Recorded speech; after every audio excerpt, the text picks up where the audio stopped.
Halo kawan BRIN, pada episode kali ini saya, Atika Nur Alami, periset dari Pusat Riset Politik BRIN akan menjelaskan tentang apa itu pemilu, mengapa perlu ada pemilu, dan bagaimana cara kita sebagai pemilih berpartisipasi dalam pemilu.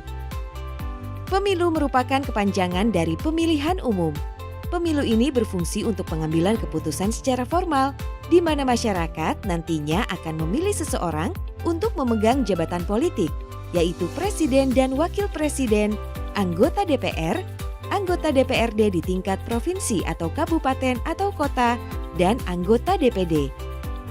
Oh iya, biasanya kalau kawan BRIN dengar pemilu, yang langsung ada di pikiran pasti pemilihan umum di tingkat nasional. Pemilu di Indonesia terbagi dua, yaitu pemilu di tingkat nasional dan tingkat daerah. Keduanya dilakukan secara serentak. Pemilu serentak baik nasional dan daerah ini akan diterapkan pada pemilu 2024 mendatang. Siapa saja yang dapat menjadi pemilih dalam pemilu? Bagi kalian yang sudah berusia 17 tahun ke atas atau sudah pernah kawin, bisa banget untuk ikut pemilu ya.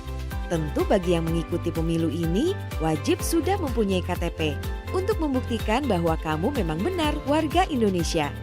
Selain itu, orang yang bisa ikut pemilu harus memiliki jiwa yang sehat, memastikan diri bahwa hak untuk memilih sedang tidak dicabut dan juga bukan anggota Polri atau TNI. Gitu kawan BRIN. Untuk itu, yuk kita secara aktif melakukan pengecekan apakah kita sudah terdaftar sebagai pemilih dalam daftar pemilih tetap yang dapat diakses di website KPU. Jika sudah terdaftar, kita juga perlu cek kembali apakah data-data kita sudah sesuai. Misal, kesesuaian antara domisili dan daerah pemilihan. Kalau kawan BRIN menemukan ada data yang tidak sesuai, maka perlu melakukan pelaporan agar datanya diubah dan masuk dalam kategori daftar pemilih tambahan. Kawan BRIN bisa mengikuti pemilu ini di TPS. Tapi TPS itu apa sih? TPS adalah tempat pemungutan suara. TPS merupakan tempat dilakukannya pemungutan suara di mana nanti pemilih akan diberikan surat suara dan diperkenankan menggunakan hak pilihnya secara rahasia di dalam bilik suara. Selanjutnya pemilih dapat memasukkan kertas suara tersebut pada kotak suara yang disediakan oleh panitia penyelenggara pemilu setempat. Kotak suara tersebut memiliki logo KPU. Pemilih lalu memberikan suaranya dengan cara mencoblos pada kolom pasangan calon yang memuat nomor urut atau nama pasangan calon atau foto pasangan calon. Yuk kita pergunakan hak pilih ini sesuai hati nurani dan bebas dari tekanan apapun dan dilakukan secara rahasia. Pemilu ini harus berdasarkan asas langsung, umum, bebas, rahasia, jujur, dan adil. Kalau pemilu sendiri kira-kira udah ada sejak kapan ya? Pemilu sudah ada sejak lama loh kawan BRIN, sejak Indonesia berusia 10 tahun. Wah, sudah lama juga ya. Masyarakat Indonesia sudah 12 kali mengadakan pemilu. Pertama kali dilaksanakan pada tahun 1955 dan berhasil dilaksanakan secara demokratis serta dijadikan pedoman untuk pemilu selanjutnya. Sejak Indonesia memulai transisi demokrasi pada tahun 1999, maka dimulailah pemilu demokratis pertama pada saat itu. Pemilu selanjutnya yaitu pada tahun 2004, 2009, 2014, 2019, dan pemilu yang akan datang adalah pada tahun 2024. Tapi perlu kawan BRIN ketahui bahwa pemilu 2024 nanti akan berbeda dengan pemilu 2019.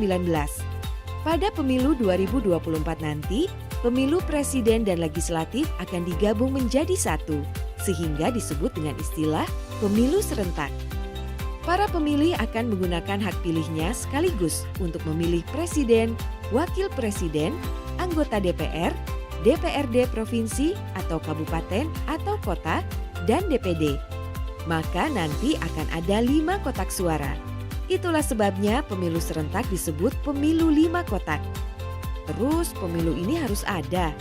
Jika harus ada, mengapa kita harus menggunakan hak pilih dalam pemilu? Apa pentingnya ya? Nah, kawan BRIN, tujuan dilaksanakan pemilu adalah pertama, untuk memberikan pendidikan politik bagi warga negara agar tahu hak dan kewajiban. Kedua, sebagai sarana sirkulasi elit dan kepemimpinan. Ketiga, sebagai sarana legitimasi politik wakil rakyat dan pemimpin terpilih. Nah, kawan BRIN sudah tahu kan pemilu itu apa? Dan kenapa harus menggunakan hak pilih kita dalam pemilu? Yuk kita sama-sama menjadi masyarakat yang cerdas dalam menggunakan hak pilihnya. Sebagai pemilih cerdas, kita harus tahu dan mencari tahu jejak rekam partai dan wakil yang kita akan pilih nanti. Jadi jangan asal pilih ya. Sampai jumpa di episode selanjutnya bersama rekan Preset yang lain ya kawan BRIN. Stay safe, stay healthy.